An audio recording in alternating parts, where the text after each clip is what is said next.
Most people wouldn't recognize Noah Reyes if he walked past them on the street. At least, not when he dressed down.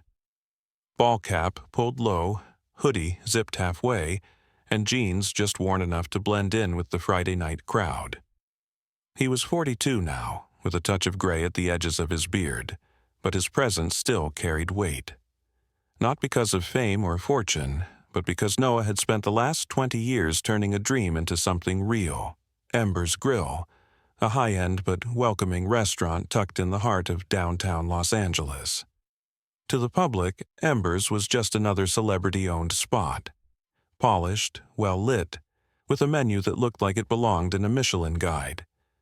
But to Noah, it was personal. He hadn't slapped his name on the sign and walked away.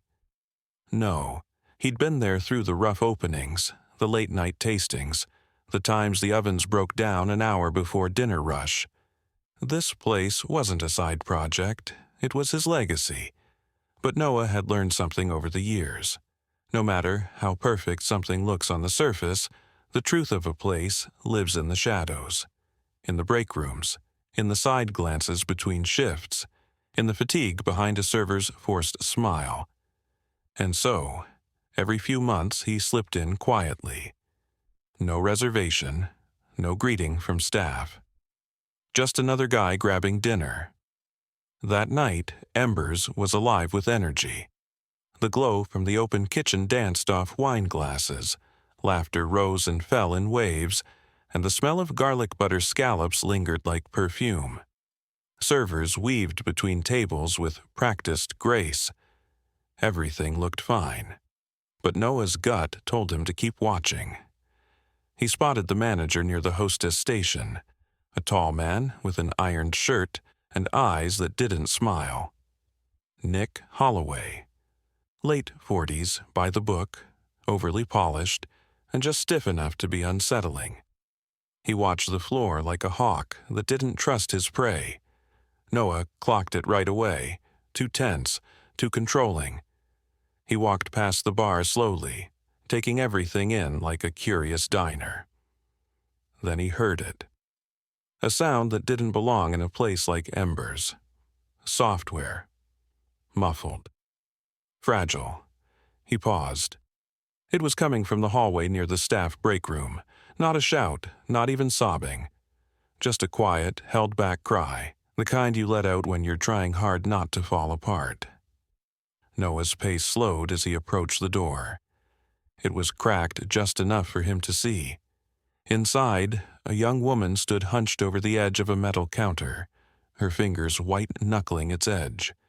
Another employee, a younger guy, maybe early 20s, stood beside her whispering something urgently. Noah couldn't make out the words, but he didn't need to. The way she was holding herself, like she was drowning, told him everything. This wasn't stress. This was fear. He turned and casually made his way to the bar, his face calm, but his thoughts sharp. He'd worked in enough kitchens to know the difference. He didn't know who she was yet, or what was going on. But Noah Reyes wasn't going anywhere. Not until he got to the bottom of it. Noah sat at the bar with a glass of water in front of him, but he wasn't thirsty. His eyes scanned the room, flicking back occasionally to the hallway he'd just passed. The young woman, Alyssa, he'd later learn her name, hadn't come out yet, and the boy next to her looked barely old enough to rent a car. Probably a fellow server, the kind who knew more than he was willing to say. Noah didn't make a move yet. He watched. Nick Holloway, the manager, stood near the hostess stand, arms crossed like a general overseeing his troops. His posture was too perfect, his stare too cold. Noah had seen men like him before, people who didn't lead so much as command. And the staff. They moved quickly but carefully, like people trying not to trip a landmine. Then the kid from the break room came back out. His apron was slightly crooked, and his eyes had that glassy, guarded look, like someone trying to keep it together. Noah saw the opportunity. He slid off the bar stool and wandered casually toward the server's station in the back. The young man was arranging plates, fingers twitching slightly with every move. "Hey, man," Noah said, keeping his tone light. "Got a pen I could borrow?" The kid looked up, surprised. Yeah, sure." I handed him one from the counter. Noah didn't walk away. He glanced down at the kid's name tag, Evan. "Appreciate it, Evan, by the way." Noah lowered his voice. "Your friend from the break room, is she okay?" Evan's shoulders stiffened. "She's fine," he said too quickly. Way too quickly. Noah tilted his head, giving a look that said, "I'm not buying it." Evan's eyes darted toward Holloway before dropping to the floor. Silence stretched. Then, with a shaky breath, he whispered, "She's not fine." There it was. Noah didn't push. He'd learned patience in this game. He just nodded. "That her manager?" Evan hesitated. Then a short nod. "Nick. He's been making her stay late, alone. Talks to her like she owes him something." Noah felt the heat rise in his chest. "Has she ever told anyone?" "She's scared," Evan said. "We all see it. But no one says anything. We can't. We need the paycheck." Fear, that's what this was. A workplace soaked in fear, wrapped in politeness and plated desserts. Before Noah could respond, the air shifted. He didn't need to turn around. He felt it. Holloway was approaching. "Everything okay over here?" The manager's voice was smooth, professional. But Noah could hear the edge in it.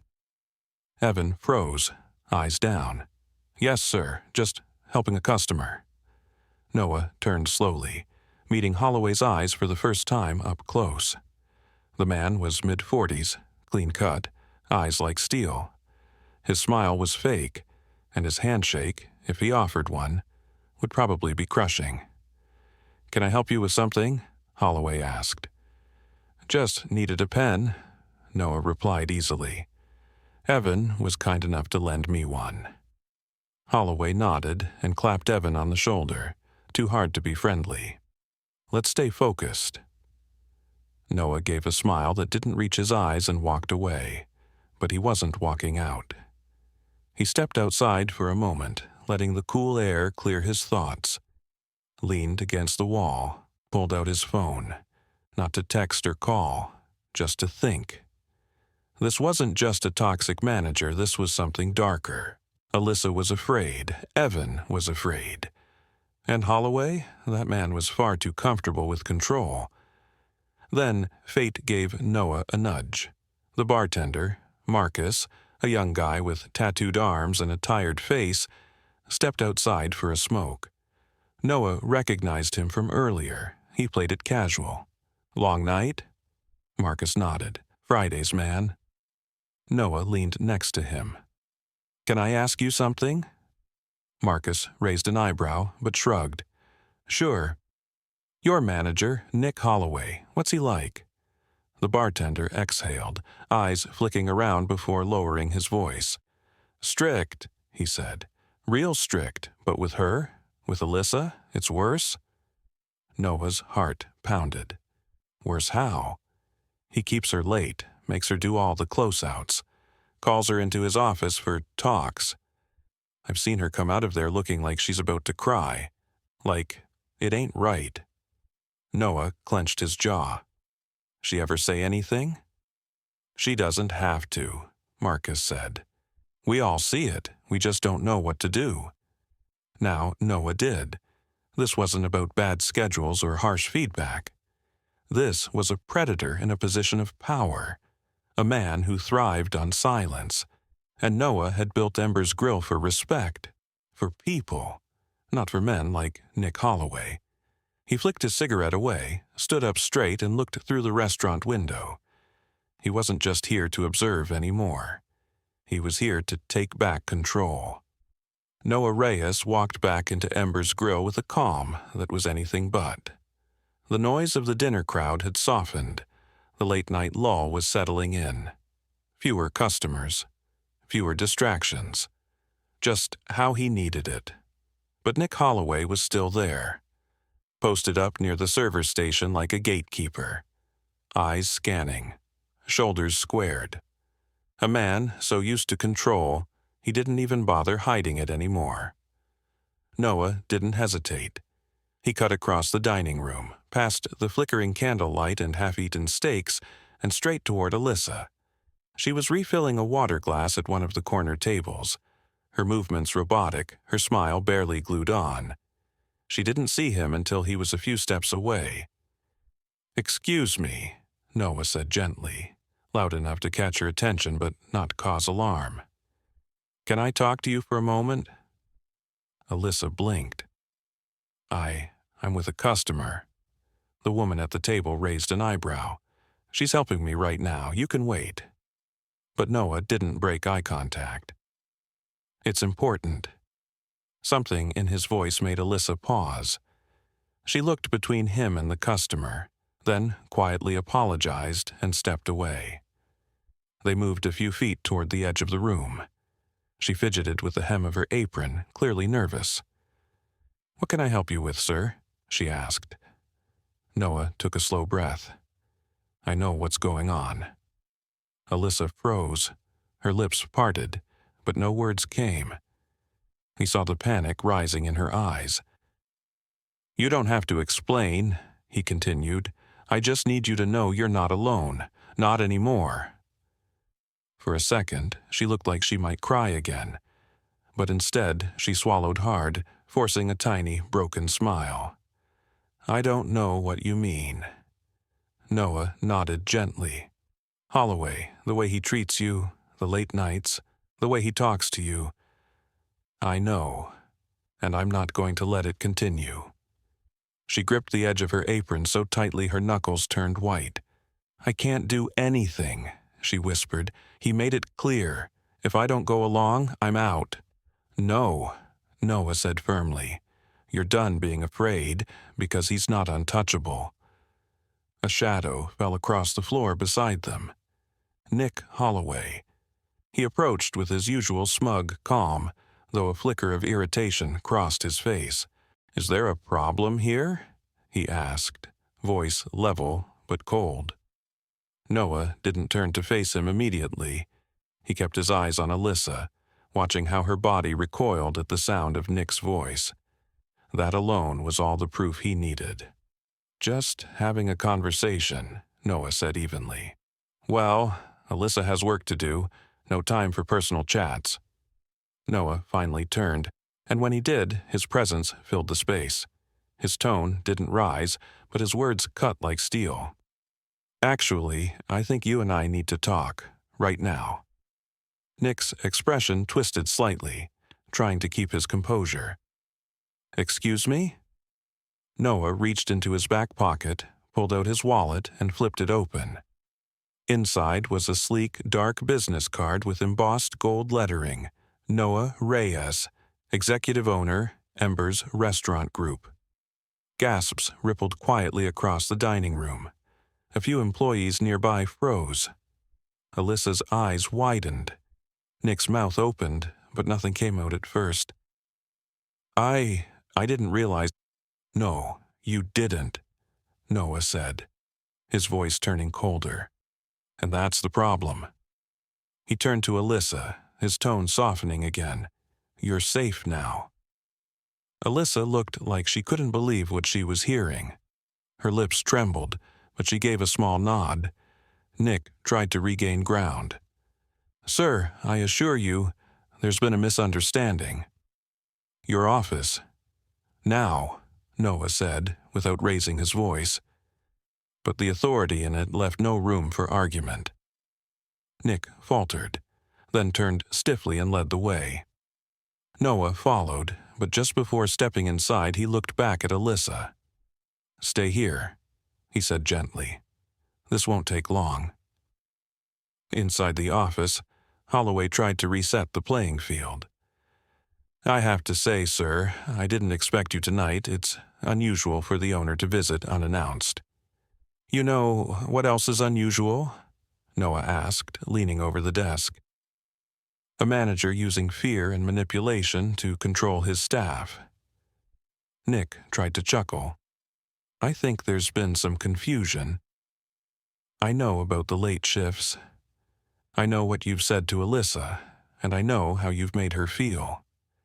I've always conducted myself professionally, Holloway said quickly. Noah pulled out his phone and tapped play. Alyssa's voice came through. If I don't do what he says, I'm gone. Then Evan's voice, barely audible. You can't let him. He doesn't own you.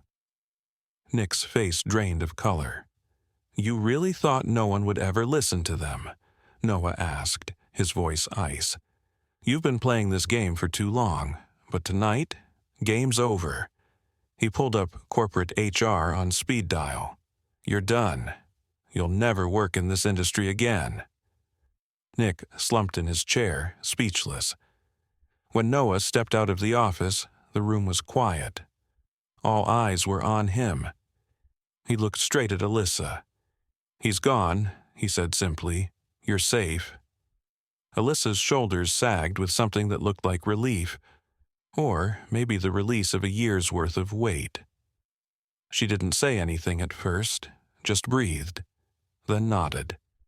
Noah turned to the rest of the team. You've all been working under someone who didn't deserve the title of manager. That ends tonight. He let the word sink in. This isn't just about one man. It's about how this place runs. From now on, I'm listening, and we're changing things. Together. The Silent Cry at Ember's Grill. Part 4. A New Fire. For the first time in a long time, the kitchen was silent. Not with tension, with relief.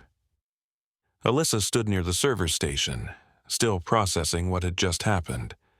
Her fingers, which had spent the last year gripping trays, holding back tears, and clutching fear like a lifeline, were now just still. Noah turned to face the whole staff. Evan, Marcus, the line cooks, even the dish crew who had peeked out from the back, wide-eyed. I know this might feel like a one-time fix, he said, but I'm not here to slap a Band-Aid on something broken and walk away. They listened, some suspicious, some hopeful, all tired. I started Embers because I believed a workplace could be different, Noah continued. That it could be safe, fair, human. Somewhere along the way, we let someone like Holloway wear a title he didn't earn. And that's on me too. Because if one of you is suffering and I don't know about it, then I'm not doing my job either. He paused, letting that land. I'm not here to make speeches. I'm here to listen and rebuild. Alyssa looked up, uncertain. But what happens now? Noah met her eyes. You tell me. She blinked. What? You've been here a year. You've seen the cracks, felt the pressure. What do you want to change? She hesitated. Then glanced around the room. At Evan, at Marcus, at others who slowly stepped closer, ready to hear her speak. I don't want anyone else to feel like I did, she said softly. Not here, not anywhere. I want us to be heard, for people to feel safe to speak up before things get that bad. Noah nodded. That's where we start. Marcus cleared his throat. If we're being honest, sir, it's not just about Holloway. It's the whole structure. We're told not to complain. If we do, we're not team players. The pay's fine, but the fear, that's what keeps people quiet. Evan added, you start talking about boundaries or treatment, and suddenly your shifts get cut. Noah clenched his jaw. That was the real virus. Not just a bad manager, but a culture that protected silence. That ends now, he said firmly. We're launching a new reporting system, anonymous and protected. Every employee will have a chance to give feedback directly to ownership, not filtered through layers of middle management. Heads nodded, eyebrows lifted. We'll also be holding monthly team forums, paid on the clock. You speak, we listen, and every new hire, from line cook to GM, will go through ethics and respect training. Not a slideshow. Real, scenario-based, uncomfortable conversations. Because if we're going to be different, we have to act different. A pause. Then Alyssa, for the first time, smiled. Not just politely, but like someone breathing fresh air. "And you won't be alone," Noah said, quieter now. "Because I've seen what happens when good people stay silent. You won't have to." He turned back to the room, his voice steady. "If you ever feel something's wrong, and you speak up, someone will listen." Then he looked at Alyssa. "I will." She nodded. This time, with confidence. An hour later, Noah sat in his parked car across the street, engine off, watching through the windshield. The night staff was locking up. Alyssa stepped outside with Evan and Marcus, laughing softly at something he couldn't hear. They didn't look over their shoulders. They didn't rush. They looked free. Noah exhaled, leaning back in his seat. One restaurant. One night. One predator removed. But how many more were out there? How many more Alyssas, still afraid, still unheard? He thought of the spreadsheets, the glowing reviews, the quarterly meetings that all said everything's fine, when it wasn't. He'd forgotten for a while what leadership really meant. It wasn't about margins, or rankings, or glowing press. It was about people. And people needed more than paychecks. They needed protection, support. Someone willing to say, "I see you, and I won't look away." He didn't know how many other restaurants he'd need to walk into, but he knew one thing for sure. He'd never stop listening again. Life lesson. Real leadership starts when you're willing to listen. Sometimes, a place can look perfect from the outside. Polished floors, smiling staff, 5-star reviews. But the truth of a workplace, or even a relationship, lives in the quiet moments. The hushed conversations in break rooms, the look in someone's eyes when they think no one's paying attention, the silent tears hidden behind fake smiles. In the story of Noah Reyes, a business owner who walks into his own restaurant undercover, we're reminded of something powerful. Leadership isn't about control. It's about responsibility. It's about asking the hard questions. It's about seeing past the surface and being willing to stand up when no one else will. Noah didn't fix the problem by yelling or demanding respect. He fixed it by listening, by paying attention, and by stepping in when it mattered most. So, what can we take away from this? If you're in a position of power, use it to protect, not to intimidate. If you see something wrong, speak up. Silence only protects the problem. And if you're the one struggling, know this: you are not invisible. You deserve to be heard. Too often, people suffer quietly because they think no one will care. But sometimes, all it takes is one person to notice. One person to say, "This isn't okay." One person to change everything. Because the real strength of a leader isn't shown when everything's running smoothly. It's shown in what they do when someone's quietly falling apart behind the scenes. Don't just look. Don't just lead. Listen.